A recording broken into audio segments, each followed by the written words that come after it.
Hello game fans, and welcome to another interview at Game Anglia. And I'm here with the world famous Jupiter Hadley. I'm a huge fan of your work. I'm very jealous of your work. I can't believe how many games you get to play. And thank you very much for joining us. Thank you very much for covering the event and playing the games. So just a few questions I wanted to sort of get under the skin of.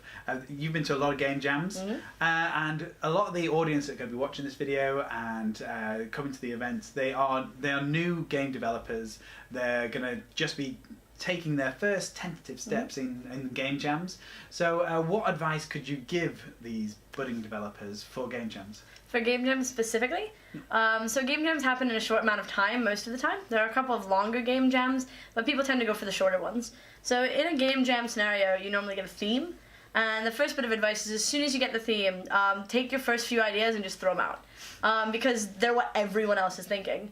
And if you want a game that sticks out and is not just similar to everyone else's, you really need to just get rid of your first few themes. That's the only way you'll have a unique game. Have a tiny idea of what you want to do, have core mechanics, make them work as fast as possible, and then spend the rest of your time just fleshing it out and adding loads of aspects of polish as opposed to more new mechanics. Because then you'll have a polished game, and polished games show off better than games that are clever but not as well made. And when you have a game jam, you can't keep adding in new features because you have such a small amount of time that just getting that core feature developed well will make your game way better in the end. And if you do continue it on, hopefully you'll have that core feature developed well enough for you to build on top of your game jam code, as opposed to having to restructure the whole thing from scratch, because you'll have good cores.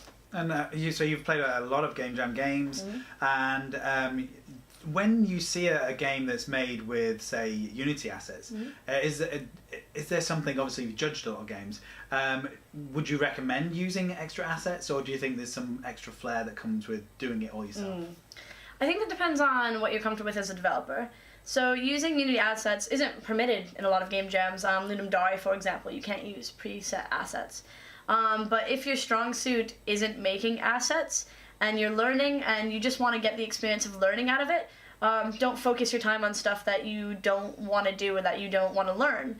But you can always team up with someone who's good at assets, because having your own assets will help you stand out. It's obviously not something that has been created before. So it kind of depends on the game jam. Personally, I like seeing new assets because then I'd see always the same game. Yeah. But if you're starting out, there's no reason why you don't need to take like an easier route or try that way. But I'd recommend just getting a friend to help you. There's plenty of artists out there who might not even be that into games. They just might know about creating game assets, and it's a good opportunity for them to do like a one-off, oh, what's this game about, and just to create assets for you, and they'll be really willing to as well. So there's so many communities around little game jams that you can only find someone to partner with. Yeah, especially physical ones. Yeah, and so you've obviously gone and critiqued a lot of games, and you've been on the voting panel for the best game. So what do people look for in a game jam? What makes it win a game jam, should I say? Polish. Polish is a big part of winning a game jam. If your game looks and is presented well, even if the back end's messy, having sort of levels of polish, it really stands out. Game jams, it's a bit sad, but game jams are better for short experiences, because people don't have a lot of time when judging game jams to really get into games. So having like long narratives or games that don't open sort of with something that attracts a player, they're not going to be as highly ranked as games that are like arcadey. I don't want to use arcade, like, oh, make arcade games, but games that are more quick to action almost, they'll stand out a whole lot better. Sure. And so outside of game jams, you play a ton of indie games as well. Can I ask how many games you've played this year? Ballpark? 4,826. Wow. That is amazing. As of today, so we'll see tomorrow. Oh, okay. So do you have like a little counter on your phone? I've got a spreadsheet. So this is an interesting story. Do you want to do stories? Yeah, please do. So I wanted to win a world record. Who doesn't want to win a world record? Yeah. So a long time ago, I applied for the world record after I hit 5K, and they said, "Where's your documentation?" And I went, "Oh, it's on YouTube." And they're like, "That's not good enough, man. We're not gonna watch all of these videos." And I was like, okay, I get you. So I have this like Google spreadsheet that has the name of the jam, the number of entries I've played, a link to the playlist, and then a link to an article if I wrote an article on my favorites, just to have that there. and then I have like another portion of it that's just single Let's Plays and then links and the names and the platform. And that's something I kept updating because I thought, I'd apply again. Yeah. I applied at 20K Wow. games played, and I said, hey, can I have this award?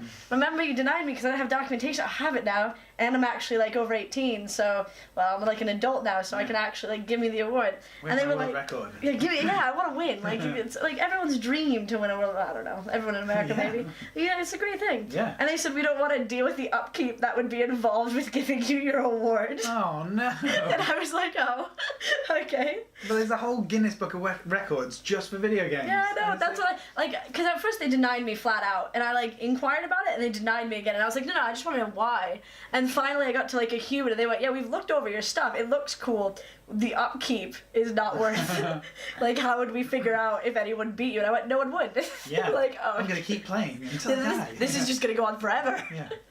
Yeah. Oh wow. Okay. So yeah, I have a spreadsheet that I update daily. Like as I'm going through, I'll update the number and update just everything that's there as a force of habit. But yeah, it's quite cool to have numbers, I suppose. I guess, what's your favourite game of the year, if you can remember? My favourite game of the year. Now I have a prepared answer. Whenever anyone asks me this, I always say Overcooked. Yeah. Because I love Overcooked. And that's it. I really love Overcooked. I don't have agency friends. as well, a local studio. It's really cool. Yeah.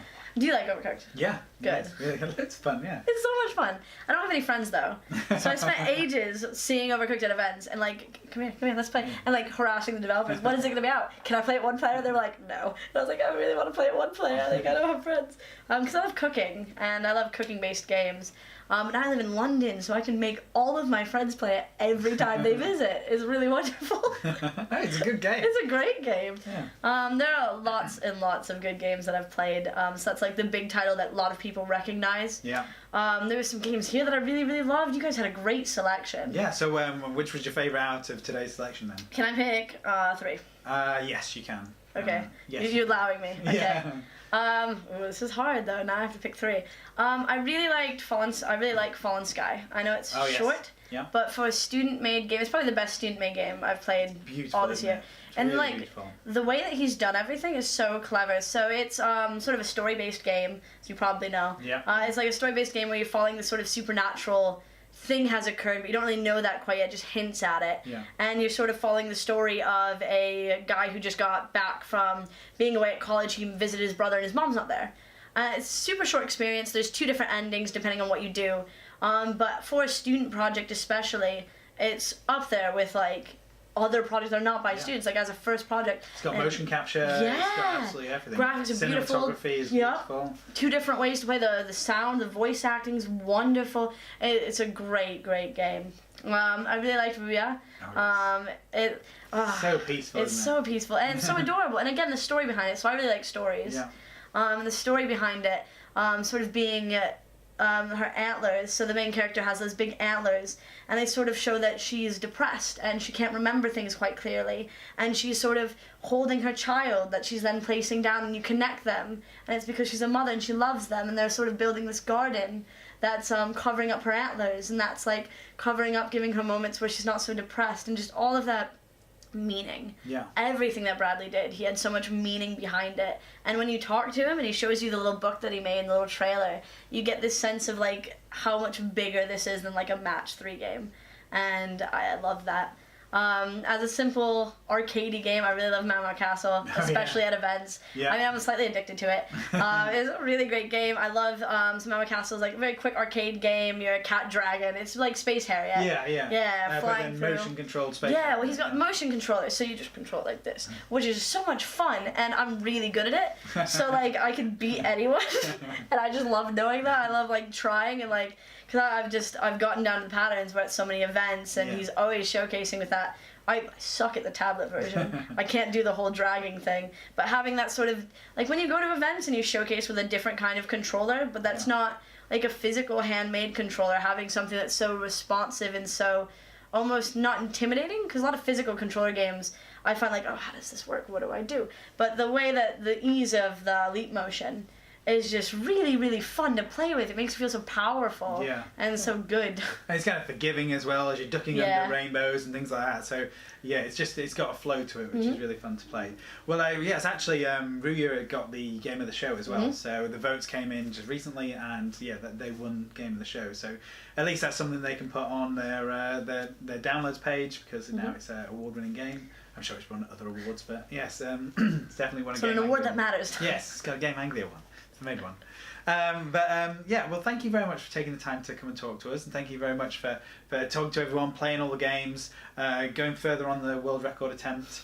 It's not a world record attempt anymore, it's just me. Just a massive spreadsheet. It's just a spreadsheet, yep. Yeah, and it was great to meet the other speakers, John and Brenda Romero and Liz McCurry from Unity. And if this video has been useful, then please give it a like, thumbs up, subscribe to the channel, and we'll be back with another interview very soon.